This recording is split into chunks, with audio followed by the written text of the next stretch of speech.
Dans cette vidéo, nous abordons le thème comment faire la découverte d'un acquéreur pour vendre votre maison ou votre appartement. On vous donne les outils pour pouvoir faire la découverte de la personne que vous avez en face de vous, prendre un maximum d'informations au plus tôt pour les conserver en cas de besoin, pour une éventuelle négo par exemple. Et on vous aide également à répondre aux questions et à même les devancer. Et tout ça juste après ça.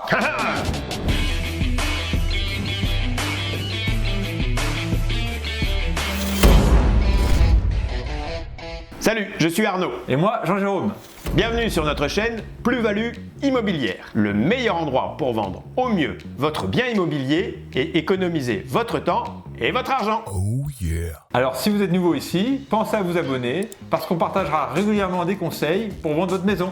Nous avons tous les jours des contacts par téléphone d'acquéreurs potentiels, une liste de points précis qui permettent de savoir si nous sommes sur des personnes susceptibles d'acheter le bien pour lequel ils appellent. C'est pourquoi on est en mesure de vous dire ce qu'il est important de demander et comment. Alors si vous voulez savoir à qui vous avez affaire, ne coupez pas. En effet, nous allons vous montrer les deux critères à prendre en compte et à creuser pour savoir si on peut aller loin avec un acquéreur potentiel. Ces étapes sont 1. Connaître son interlocuteur et 2. Connaître sa recherche. Et restez bien jusqu'à la fin, parce qu'après vous avoir expliqué comment récolter les infos importantes de la bonne manière, on vous donnera une astuce pour améliorer cette découverte. Et pendant la vidéo, vous pouvez partager vos astuces dans les commentaires pour que tout le monde en profite. Allez, la première étape, c'est connaître son interlocuteur. C'est faire la découverte de l'acheteur potentiel. Dans un premier temps, on va plutôt leur poser des questions pour les faire parler. Je crois qu'il faut tenter le coup. Le jeu en vaut la chandelle, Larmina. Et récupérer les informations suivantes. Ai-je bien un acheteur en face de moi ?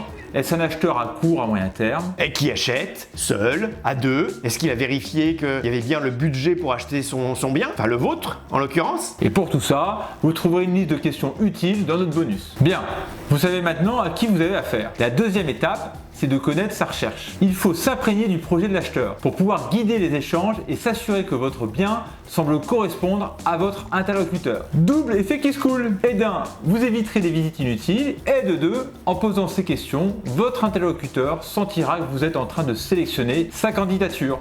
C'est l'élu. Ou non. Ça veut dire quoi ? Eh bien que vous faites pencher la balance de votre côté. Le message réel ou subliminal, c'est que vous avez beaucoup d'appels et d'acquéreurs. Donc vous sélectionnez et pas l'inverse. Alors, comment faire cette découverte ? Utilisez la technique du retournement de questions. Répondez d'abord à sa première question, puis c'est à vous de prendre le lead sur la conversation et de poser à ce moment-là une question. Alors généralement, la personne va souhaiter visiter ou poser une question spécifique sur le logement. Dans tous les cas, vous répondez et ensuite vous partez à la découverte de l'acquéreur. Pour la demande de visite, il faut répondre oui. On apprend ça dans toutes les formations commerciales. On ne bloque pas son interlocuteur. Oui, ok, mais avant dites-moi. Et là vous posez une série de questions. Qu'est-ce qui est important pour vous dans votre recherche? Ou quels sont vos critères de recherche principaux? Est-ce que vous avez déjà visité? Qui vous a plu ou déplu? Ou encore, qu'est-ce que ça a donné par rapport à vos visites? Cela permettra à l'acheteur de réfléchir et de vous donner des informations sur sa recherche qu'il n'aurait pas pensé à vous donner. Une autre question, quelle est sa fourchette de budget? Encore une fois, toutes ces questions, vous les retrouvez dans notre bonus à télécharger. En fin de conversation, si tout colle, demandez-leur en plus de leur téléphone, l'orthographe exacte de leur nom et leur adresse. C'est mieux, ça sécurisera un peu plus votre visite. Et pour obtenir ces informations,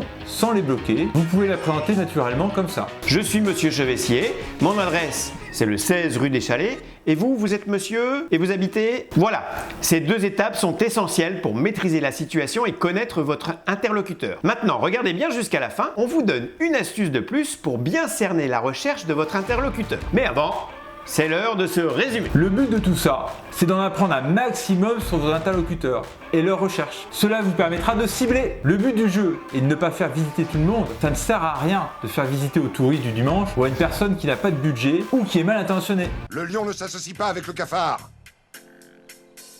Quoi ? Donc en 1, on cherche à poser les bonnes questions pour savoir si on a un vrai acheteur. Et en 2, on cherche à connaître les points qui vont particulièrement intéresser le visiteur. Voilà, au début de cette vidéo, on vous avait promis une astuce de plus pour cerner vos interlocuteurs. Maintenant que vous avez bien ciblé votre acquéreur, demandez-lui à combien ils viendront pour la visite. S'ils viennent en couple, ce qui est souvent le cas, assurez-vous qu'ils soient tous les deux pour visiter. Ça vous permettra de gagner du temps. Et puis ça vous permettra aussi de bien valider les points qui sont importants pour les deux.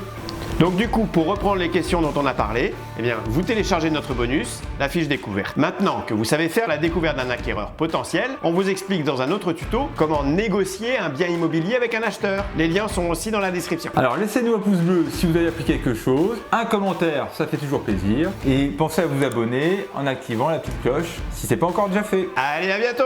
Ciao.